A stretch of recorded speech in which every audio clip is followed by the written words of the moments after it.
اعوذ باللہ من الشیطان الرجیم، بسم اللہ الرحمن الرحیم۔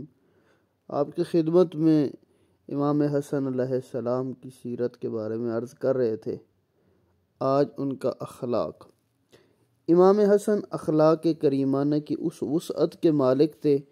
خلق حسن ایک محاورہ کی حیثیت سے رکھتا تھا۔ چنانچہ آپ کی خدمت میں کچھ واقعات نقل کر رہے ہیں۔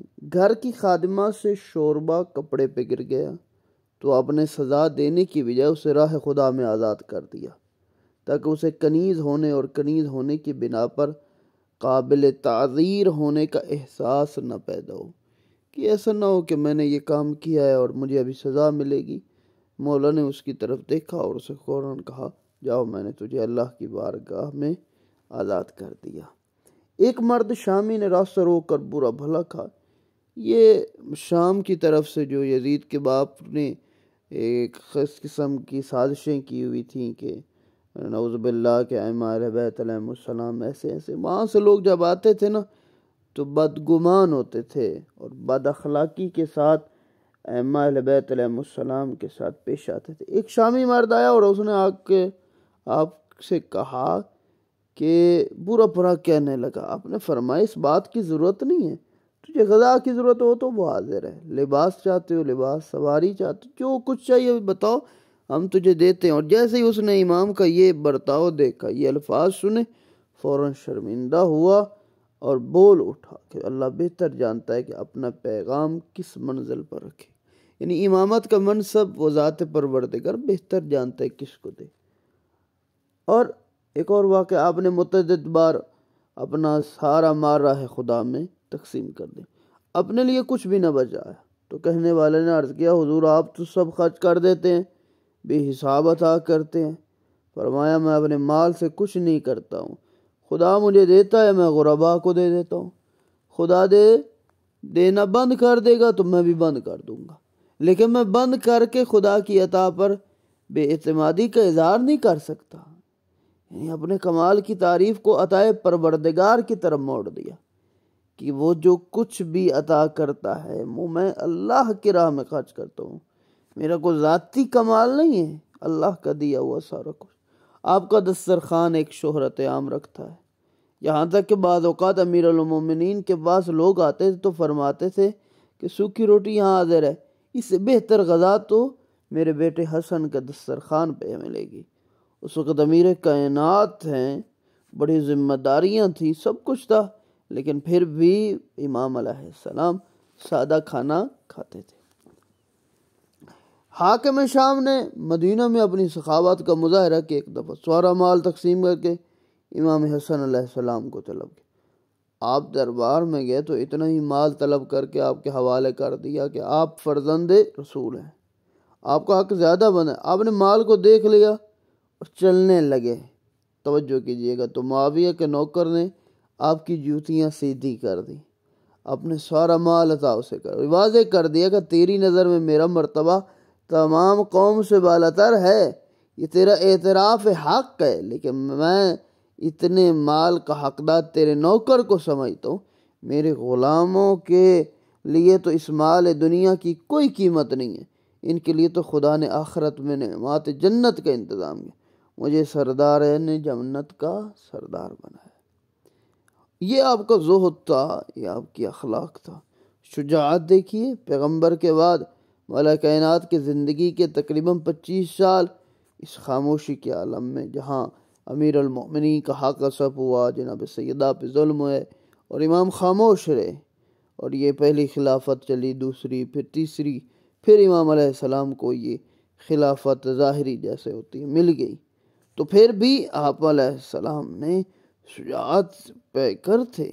جہاں کہیں بھی مشکل ہوتی تھی امام حسن علیہ السلام آگے آگے ہوتے تھے، جنگ صفین ہو، جمل ہو، ٹھیک ہے، اور وہاں پر امام علیہ السلام وہاں ایسے تلوار چلاتے تھے لوگوں کو معلوم ہو جاتا تھا کہ جیسے علی تلوار چلا رہے۔ عبادت کیسی تھی؟ عبادت آل محمد کا شعار تھا اور ان کا طرح امتیاز ہے، ان سے بہتر عبادت گزار کائنات میں نہ پیدا ہوا ہے نہ ہو سکتا۔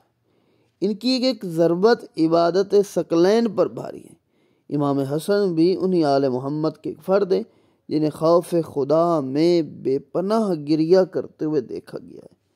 کبھی وقت وضو آپ کا چہرہ رنگ بدل جاتا تھا، کبھی راہ خدا میں اپنا سارا مال تقسیم کر دیتے تھے، یہ بھی ایک عبادت ہی ہے۔ کبھی 25 حج پیدل کیے جبکہ سواریاں ہوتی تھیں لیکن عاجزی سے چلتے تھے۔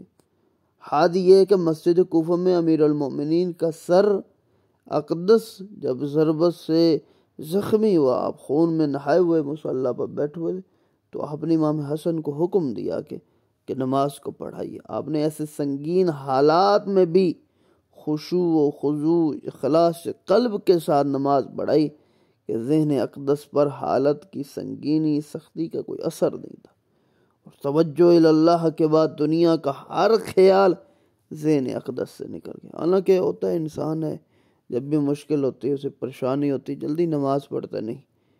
فرماتے ہیں کہ اس طرح نماز پڑھی جیسے عام حالات میں نماز پڑھتے ہیں۔ شہادت۔ معاویہ نے جب یہ دیکھ لیا کہ تخت و تاج پر قبضہ کر لینے کے بعد بھی وہ مقصد حاصل نہیں ہوا جو اس کی نگاہ میں تھا، عالم اسلام نے اسے ابو سفیان کے ایک فرزند کی حیثیت سے دیکھا تھا۔ اس نے آپ کی زندگی کے خاتمے کا ارادہ کیا لیا۔ متعدد بار آپ کو زہر دیا گیا لیکن قضاء و قدر نے بچا لی، یہاں تک کہ مروان کے ذریعے آپ کی زوجہ جعدہ بنت اشعث کے ہاتھوں زہر دلوایا گیا اور اسے 1,00,000 درہم نقد کے ساتھ اس وعدے سے نوازا گیا کہ اس احساس کو کہ زوجیت یزید ختم کر دیا جائے گا۔ چنانچہ اس نے ظالمہ عورت نے زہر دے دیا، آپ کے جگر کے 72 ٹکڑے ہو گئے، لیکن اس کے بعد اس ظالمہ کو وہی انجام ہوا تو دنیا کے ہر ظالم کا ساتھ ہوتے، اور جناب نے یزید کے بعد اسے دریا میں پھینکوا دیا۔ جب تو حسن جیسے انسان سے وفا نہیں کر سکتی، جو یزید سے کیا وفا کرے گی؟ اور اسی طرح جعدہ کی زندگی کے ساتھ زوجیت کی عظمت بھی اس کی دریا میں غرق ہو گئی۔ معاویہ کے بعد بنی امیہ کا نمبر آیا۔ جب امام حسن کا جنازہ روضہ رسول کی طرف چلا تو بنی امیہ نے مزاحمت کی۔ ایک مرتبہ پھر خاتون میدان میں آ گئی، اور اس مرتبہ اس وقت تو جمل میں وہ اٹھنے میں سوار تھیں لیکن اب خچر پہ سوار ہوئے۔ فرمایا کہ حسن کا جنازہ پہلوئے رسول میں دفن نہیں ہو سکتا، اور بنی امیہ نے جنازے پر تیر برسا دیے۔ بنی ہاشم امام حسن کے جنازے کو واپس لا کر بقیع میں دفن کرنے پر مجبور ہوئے۔ امام حسین نے کسی طرح کی مزاحمت کو پسند نہیں کیا۔ امت کو اس بات کی خوشی ضرور ہوئی کہ پہلوئے رسول میں دفن ہونے کا شرف اہل بیت کو حاصل نہیں ہوا، لیکن اس بات سے غافل رہ گئے کہ اہل بیت کی جگہ روز اول سے قلب رسول میں ہے، اور انہیں پیغمبر اسلام نے اپنا جز کہا ہے، اپنا حصہ کہا ہے، اور اپنی عظمت اور مسکن مدفن کے وہ محتاج نہیں ہے۔